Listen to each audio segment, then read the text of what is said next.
অবুলা এলাকার মুসলমানেরা মনোযোগের কান লাগায়া শুনো, নিজের ছেলেরে একজন হাফেজ বানাইলে কি পরিমাণ দাম।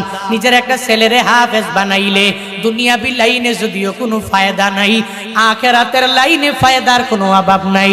কবরের জীবনে গেলে ওই জায়গায় ফায়দার কোনো শেষ নাই।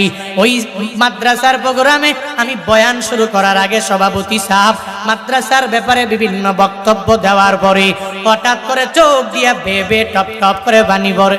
আমি বললাম, সভাপতি সাহেব চোখের পানি ফালাইয়া কান্না করার কারণ কি?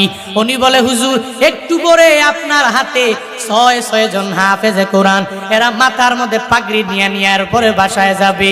এদের মাঝে একটা ছেলে আছে যেই ছেলের মাটা দুনিয়ায় নাই।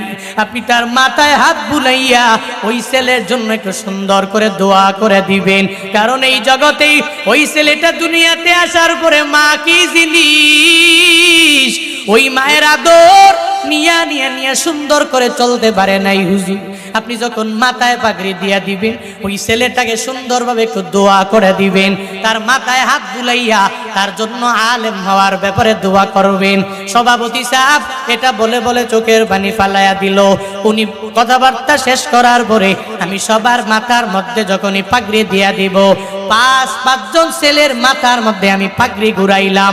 এদের চোখে হাসির অভাব নাই, এদের মুখের মধ্যে হাসির অভাব নাই, কারণ এত বড় ময়দানের মাঝে প্রথম বক্তার হাতে পাগড়ি, তার মনটা কি পরিমাণ বড়, এত পরিমাণ বড় হয়ে গেল, মুখের মধ্যে হাসির কোনো অভাব নাই। চোখগুলো দেখলে মনে হয় চোখগুলো হাসে। কারণ কি জানেননি? কারণ তার অন্তরের মাঝে ৩০ পারা কোরআন ঢুকাইছে।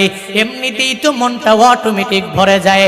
আবার এতগুলো মানুষের সামনে মাথার মধ্যে পাগড়ি ঘুরায় হুজুরেরা, সবাই সম্মান করে, সবাই তার নাম ঘোষণা করে। ছোট ছোট বাচ্চারা হাফেজে কোরআন যারা, এদের চোখে মুখের মধ্যে হাসির কোনো অভাব নাই। কিন্তু ওই লাস্টে আমি যার মাথার মধ্যে পাগড়ি দেওয়ার জন্য পাগড়ি ঘুরানো আরম্ভ করে দিলাম, আমি সবার মুখে হাসি দেখেছি, তার মুখের মাঝে বিন্দু মাত্র পরিমাণ কোনো হাসি নাই।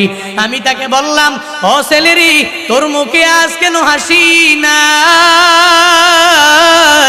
চোখের পানি ফালাইয়া কান্না করবা করবা একটা ভাব কেন তোমার হয়ে গেল? ওই ছেলে এই কথা বলতে দিদি সাথে সাথে তার চোখ দিয়া পানিগুলো ঝরে পড়ে। ও জানাতে, হুজুর আমার মা নাই, আমি বাড়ি গেলে আমার মা আমাকে বুকের মধ্যে টেনে নিবে না।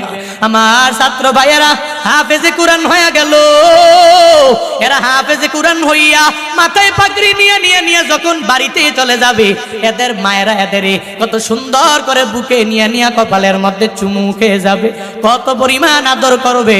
হুজুর আমার মা নাই, আমি কার জন্য যাব? আমার বাড়িতে যাইয়া আমি আমার মায়ের আদরটা পাই না।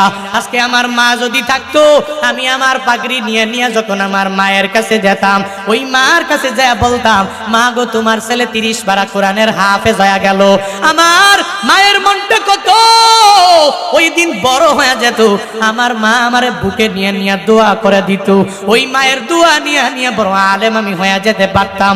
এজন্য হুজুর সারা দিন লাগাইয়া পাগড়ি যতই মাথায় দিয়ে দিব, এরপরেও মায়ের কথা মনে পড়ে যায়, এরপরেও আমার চোখ দিয়ে আমি হাসি আনতে পারি না, আমার মুখ দিয়ে আমি হাসি আনতে পারি না, আমার চেহারাটারে আমি আলো দিয়ে আলোকিত করতে পারি না, প্রস্ফুটিত করতে পারি না।